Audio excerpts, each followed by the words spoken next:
षडानंद कार्तिकेय जी, ये कार्तिक महीने में जो आप कथा सुन रहे हो, ये शिव जी के पुत्र के नाम से ही है। लक्ष्मी सबसे ज्यादा प्रसन्न कौन से दिन होती है? जम के बोलिए जरा। शुक्रवार। तो शुक्रवार को लक्ष्मी सबसे ज्यादा प्रसन्न क्यों होती है? उसका प्रसन्न होने का कारण क्या था? लक्ष्मी जी के दो भाई थे, दोनों की शादी नहीं हो रही थी, दाता और विधाता।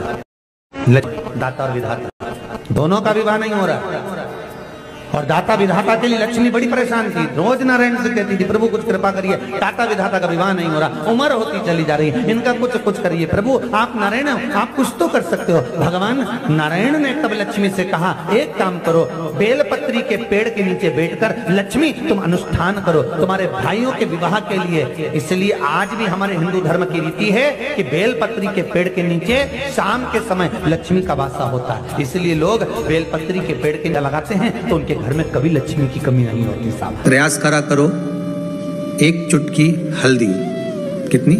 मात्र एक चुटकी हल्दी, आंवले के वृक्ष के नीचे भगवान हरि हर महादेव, कौन से महादेव हैं? हरि हर महादेव के नाम से रखकर उस पर पूर्व मुख कर पूर्व की ओर मुख कर जल समर्पित करना प्रारंभ कर दीजिए।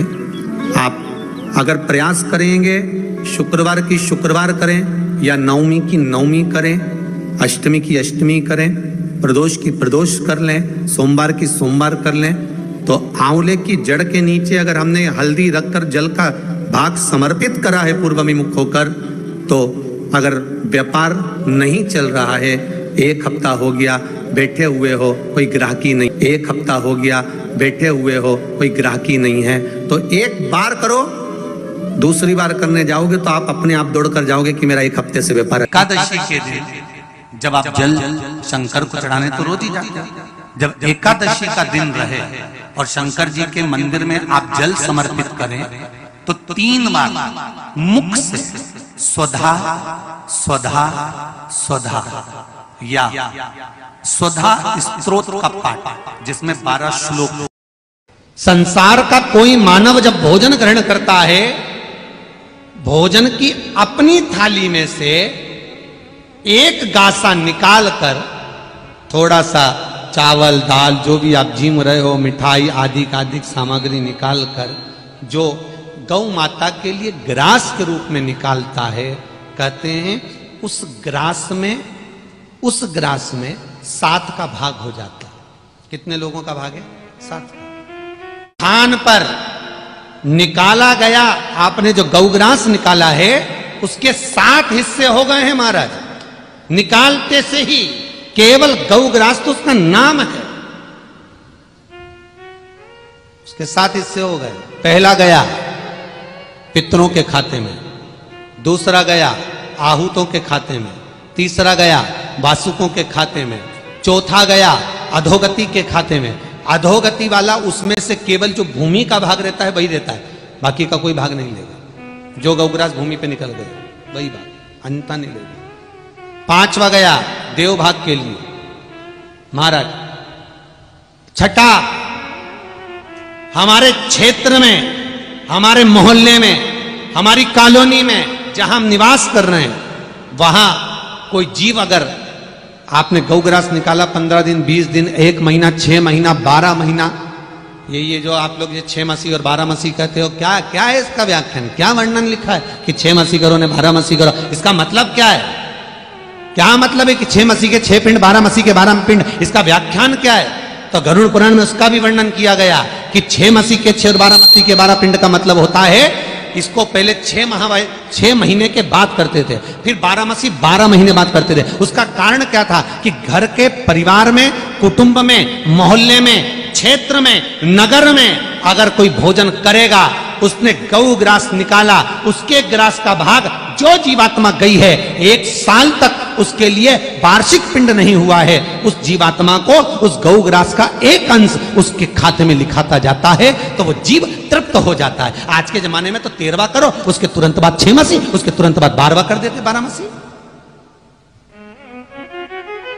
और फिर बाद में कहते हैं कि पितृदोष है, गौग्रास निकाल दिया। हम तो सबको कहते हैं और आप जितने श्रोता भाई बहन सुन रहे हैं उनसे भी मेरा निवेदन है, अपनी थाली में से भोजन करने से पहले एक रोटी का टुकड़ा तोड़कर सब्जी भाजी जो तुम्हारी थाली में हो, हाँ अगर बासा भोजन तुम्हारी थाली में है, मान लो शाम का है या कल का है, तो ना निकालो।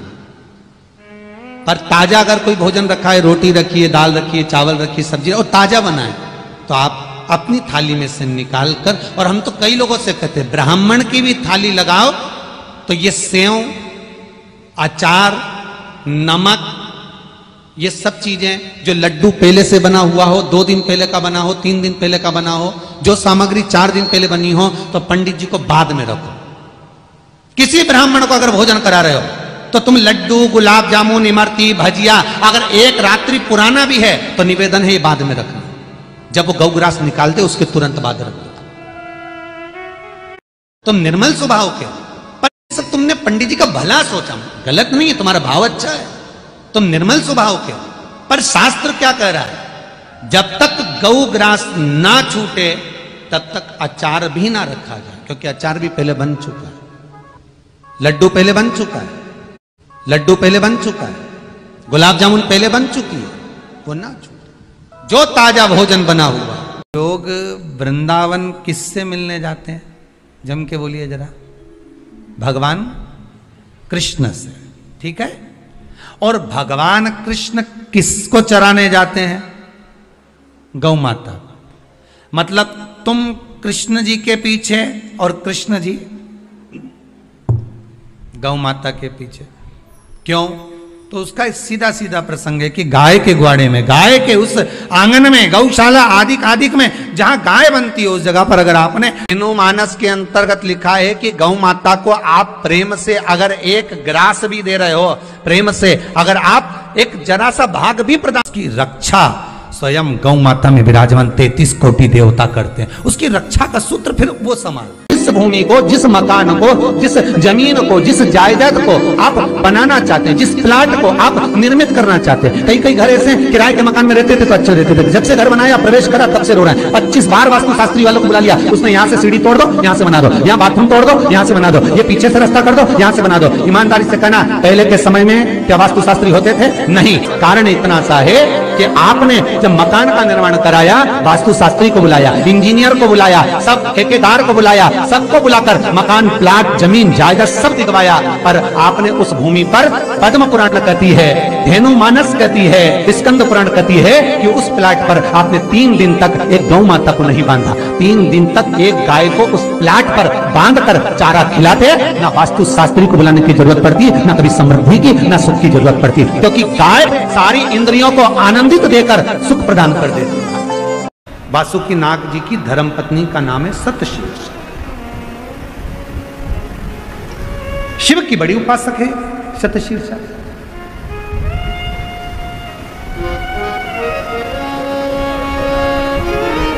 कहते हैं जब समुद्र का मंथन हुआ, देवता और राक्षसों ने मिलकर मंथन करा और वासुकी नाग की नैती बनाकर, सुमेरु पर्वत की रई बनाकर जब मंथन करना प्रारंभ करा कच्छप भगवान की पीठ पर, और मंथन करते करते जब सब लक्ष्मी, माणिक, मोती, ऐरावत, अप्सरा, गंधर्व सब आनंदित, विष, अमृत सब निकल गया, तब आखिरी में जो नेति थी, वासुकी नाग थे, उनको ले जाकर एक कोने में डाल दिया। घिसते वासुकी नाग का पूरा शरीर बेकार हो चुका था, पूरा शरीर बेकार हो गया। तब शिव महापुराण की कथा कहती है, सतशीर्षा ने अपने पति वासुकी से कहा कि तुम चिंता मत करो, तुम्हारे शरीर में बहुत कष्ट हो रहा है, मैं जानती हूं, मैं ये जानती हूं कि तुम्हारे शरीर में कष्ट हो रहा है, तुम चिंता मत करो। सतशीर्षा ने अपने पति के पास में बैठकर शिव के नाम का उच्चारण करना प्रारंभ करा। तब देवाधिदेव महादेव जिस जगह पर वासुकी नाग पड़े हुए थे, गिरे हुए थे, रखे हुए थे, क्योंकि शरीर की हड्डियां टूट चुकी थी, पूरा शरीर कंकाल हो चुका था, मंथन करता, सतशीर्षा ने उनके पास में बैठकर शिव जी के नाम का उच्चारण करा। और भगवान के नाम का जो उच्चारण किया, तब देवाधिदेव महादेव प्रकट हुए और भगवान वासुकी को शिव जी ने कहा कि तूने इतना कष्ट झेला है देवताओं के लिए, इसलिए मैं तुझे अपने गले में धारण करूंगा। वासुकी को शतशीर्षा के कहने पर वासुकी नाग को शंकर भगवान ने अपने गले में धारण कर दिया। शतशीर्षा वासुकी नाग देवता की धर्म पत्नी, एक ऐसी धर्म पत्नी जो भगवान शंकर की आराधना में, साधना में, भजन में, कीर्तन में, स्मरण में डूबी रहे, वो सब। और शतशीर्षा का ही क्रम करता है, शतशीर्षा की ही कथा करती है, शतशीर्षा की ही कथा वर्णन करती है, शतशीर्षा का ही चरित्र कहता है। कार्तिकेय बाबा से वर मांगा था शतशीर्षा कि कार्तिक महीने में यदि कोई शिव मंदिर में जाकर यदि कोई दीप दान करे, शंकर के मंदिर में यदि कोई दीप दान करे, शिव के मंदिर में यदि कोई दीप दान करे, तो हे प्रभु कार्तिकेय जी, कार्तिक महीने में यदि कोई शंकर के मंदिर में दीप दान करे तो ऐसी कृपा करना कि संसार सागर में वो बार बार जन्म ना लेकर शिव के धाम में ही स्थान ग्रहण करे, ऐसी कृपा कर। ये शतशीर्षा है। इसलिए निवेदन है कि कार्तिक महीने में भगवान विष्णु और लक्ष्मी जी का जो भाव है, जो दीप दान करता है, जो दीपक दान करता है, शिव मंदिर में जो दीप लगाता है, इसलिए हमारे यहाँ कुबेरेश्वर धाम पर 20 अक्टूबर की दिवाली है, लोग वहाँ दीप दान करने के लिए आते हैं। 21 का खजाना रहेगा। महीने में एक बार पानी के लोटे में, जल के पात्र में थोड़ा सा दूध डालकर, 5 काली मिर्ची डालकर शंकर को समर्पित करते रहो, तो जिंदगी में कभी घर के अंदर कोई बड़ी बीमारी प्रवेश नहीं कर सकती, कभी जिंदगी में नहीं आ सकती। सामने वाला व्यक्ति कैसा नजर आ रहा है ये आप पर निर्भर करता है। कौन व्यक्ति कैसा है यह आप पर निर्भर करता है। सामने वाला व्यक्ति अच्छा है कि बुरा है यह आप पर निर्भर करता है। उसका कारण केवल एक है, हम काले कलर का चश्मा लगाएं तो हमें सब काला नजर आएगा, हम पीले कलर का चश्मा लगाएं हमें सब पीला नजर आएगा, हम नीले कलर का चश्मा लगाएं तो हमको सब नीला नजर आएगा। हम जिस कलर का चश्मा अपनी आंखों पर लगाकर बैठते हैं, सामने वाला व्यक्ति वही नजर आता है। उसी तरह हमारे अंदर क्या है, हमारा भाव क्या है, हमारी दृष्टि क्या है। आपका हृदय जितना निर्मल होगा, आपका हृदय जितना शुद्ध होगा, आपका चित्त जितना शुद्ध होगा, आपकी वृत्ति जितनी शुद्ध होगी, सामने वाला व्यक्ति आपको उतना शुद्ध नजर आएगा। और आपके अंदर अगर बहुत मल भरा होगा, आपके भीतर बहुत कपट भरा होगा, तो सामने वाला व्यक्ति भी कपटी नजर आएगा।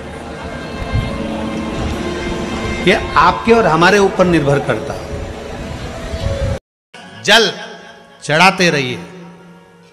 हाँ, बीच बीच में अगर ज्यादा तकलीफ आए तो चंदन, लाल चंदन उसमें डालकर चढ़ाओ। लक्ष्मी की कमी आए, कमलगट्टा डालकर चढ़ाओ।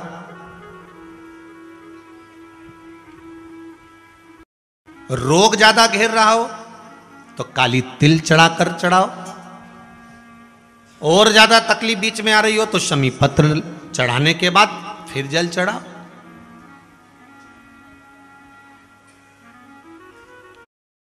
शमी पत्र का जो विधान है वो 2 बार चढ़ाने का होता है।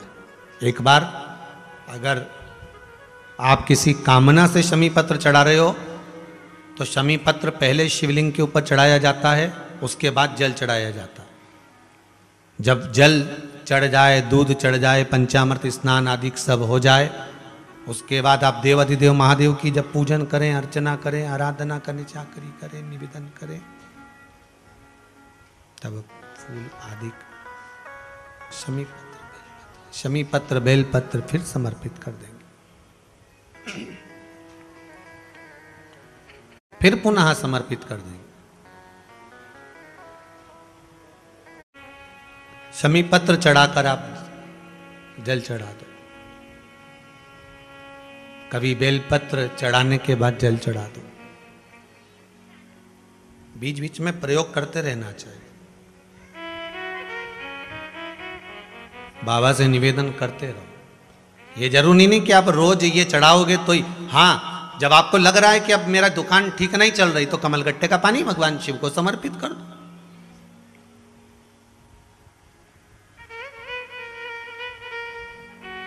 कमलगट्टा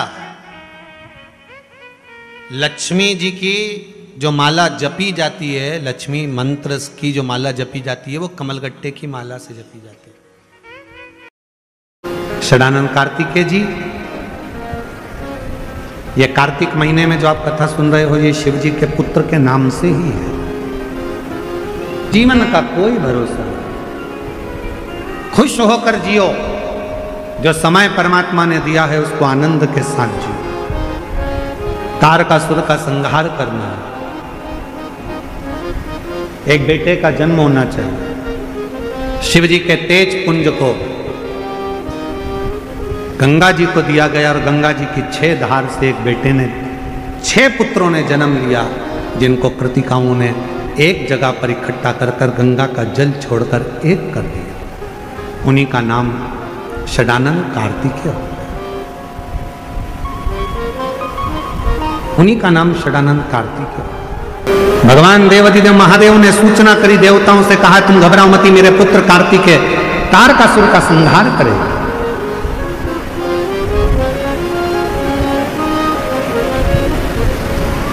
जाओ कार्तिकेय, तारकासुर का संहार करो। कार्तिकेय चले। इतने में मां जगतजननी जगदम्बा अम्बा माता पार्वती जी ने रोक लिया। पार्वती जी बोली कार्तिकेय जरा रुको, तुम जिस तारकासुर को मारने के लिए जा रहे हो वो तारकासुर साधारण नहीं है। हे असुर, राक्षस है, राक्षस प्रवृत्ति है, असुर है, देवताओं को परेशान करा, सबको परेशान करा, पर वो शिव जी का मान रखता है, शंकर जी का सम्मान करता है। उसके हृदय में बाण नहीं लगना चाहिए, क्योंकि उसके हृदय में शिव बैठा हुआ है, शंकर बैठा। षडानंद कार्तिकेय जी ने कहा मां आप चिंता ना करिए, बाण तो छोड़ूंगा पर वो तारकासुर के हृदय में नहीं लगेगा। युद्ध प्रारंभ हुआ। तारकासुर ने जो षडानंद कार्तिकेय जी को देखा तो कार्तिकेय जी को देखकर तारकासुर ने हाथ जोड़ लिया, प्रणाम किया, नमन किया। कार्तिकेय जी मुस्कुराने लगे। तारकासुर ने जैसे ही नमन करा वैसे ही मुस्कुराया। तारकासुर शिव जी की, भगवान शंकर के पुत्र श्री कार्तिकेय जी की मुस्कुराहट को देखकर अब तारकासुर ने विचार कर कह दिया देवाधिदेव महादेव से अब मेरे प्राण छूट जाए तो मुझे गम नहीं, क्योंकि मैंने आपके पुत्र के चेहरे की मुस्कुराहट देखी। दुनिया की सबसे बड़ी औषधि है आपके चेहरे की स्माइल, प्रसन्नता। और चेहरे की प्रसन्नता जो देखी, देखते से ही तारकासुर ने विचार कर लिया कि अब प्राण जाए तो भले चले जाए, भले जाए।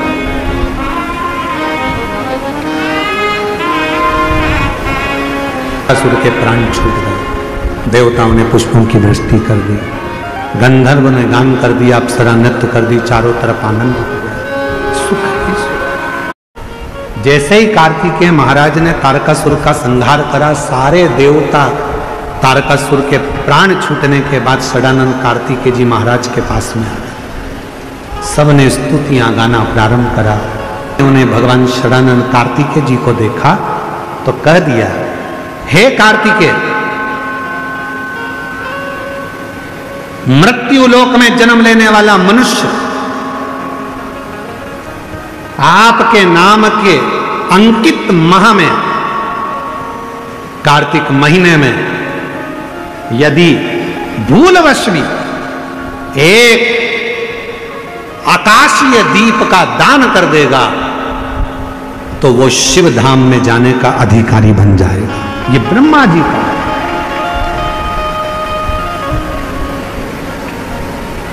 इसलिए निवेदन है महालक्ष्मी पूजन करने वालों, लक्ष्मी जी की पूजन करने वालों, माता लक्ष्मी का स्मरण करने वालों थोड़ा सावधानी से स्मरण करिएगा। हारे हारे और अपने जीते जीत, अपन क्यों हारे? डॉक्टर ने कहा कि घुटने बदलना पड़ेंगे, उनसे कहो डॉक्टर साहब दवाई दीजिए, गोली दीजिए, जांच करिए। अब मैंने आपको दिखा लिया, अब एक बार मेरे महादेव को और दिखा। रोज अपने घर से 1 लोटा जल भरो, शिव जी के मंदिर जाओ, शंकर जी को जल चढ़ाकर बेलपत्र लेकर, घुटना, कमर, पीठ कहीं पर भी तकलीफ है तो नंदी के ठीक पीछे, राइट में नंदी के ठीक पीछे बैठो और भगवान शंकर का नाम लेकर कुंदकेश्वर का बेलपत्र खाना प्रारंभ करो। 1.5 महीने के बाद फिर डॉक्टर के पास जाओ, एक बार मेरे घुटने की जांच करिए, डॉक्टर कह देगा आपको ऑपरेशन की जरूरत नहीं, घुटने ने काम करना प्रारंभ। इसको कोई सियोर वाला महाराज ने नहीं जिताया, इस बीमारी को किसी ने नहीं भगाया, इस बीमारी को आपने भगाया अपने विश्वास के बल पर, अपने भरोसे के बल, अपनी दृढ़ता के। अंदर चरित्र शास्त्रों में लिखा है, फूल धोकर चढ़ाया तो भगवान स्वीकार ही नहीं करता। अब जरा विचार तो करो जरा, अगर बगीचे में से फूल को तोड़ा गया और उसको धोकर भगवान को चढ़ाया तो भगवान कभी स्वीकार नहीं करते, ये शास्त्र कहता है। इसलिए फूल को धोया कभी नहीं जाता। जैसे डाली पे से फूल टूट के आया तुम भगवान को चढ़ाओ, पर फूल को घर में लाने के बाद तुम धोगे, पानी छीट कर साफ करोगे और फिर भगवान को चढ़ाओगे तो समझ लेना फूल भगवान स्वीकार नहीं करेगा। जैसा है वैसा देव, तुम्हारे जैसे नहीं। नहाए तो खूब साबुन से मल मल कर और मालूम पड़े मन रह गया बेकार और सोचो कि भगवान कर ले स्वीकार, ये कभी नहीं हो सकता। फूल और मनुष्य एक जैसा होना चाहिए कि फूल जैसा दिया वैसा भगवान को दिया, इसमें स्नान नहीं कराना। उसी तरह मन भगवान ने जैसा दिया वैसा भगवान को प्रदान कर दो, वो उसका, इसमें दिखावा नहीं होना चाहिए, दिखावा नहीं। कई लोग कहते हैं गुरुजी हम घर से पानी भर के लेके जाते हैं। अब किसी ने कहा गुरुजी घर से पानी लेकर जाते हैं, मटके का पानी है, नल कभी कभी नहीं आता, कभी कभी लाइट नहीं रहती तो बोरिंग से नहीं भराता, हमारे घर में रखा हुआ पानी तो बासी हो गया। थोड़ा ध्यान देना, पानी तो बासी हो गया। शास्त्र कह रहा है, शिव चरित्र कह रहा है, भगवान शंकर की कथा कह रही है, वायु, अग्नि, जल, पृथ्वी, आकाश कभी बासी नहीं होता, वो हमेशा ताजा की ताजा ही रहता है। तो दोस्तों हर हर महादेव। कार्तिक की एकादशी शुक्रवार के दिन पड़ रही। कल कार्तिक की एकादशी को अगर शिवलिंग पर जल चढ़ाया जाता है तो 3 बार स्वधा स्वधा स्वधा बोल करके जल चढ़ाना चाहिए, नहीं तो स्वधा स्तोत्र का पाठ अवश्य करें, उससे हर मनोकामना पूर्ण होती है। हर हर महादेव। शिवाय नमस्तुभ्यं।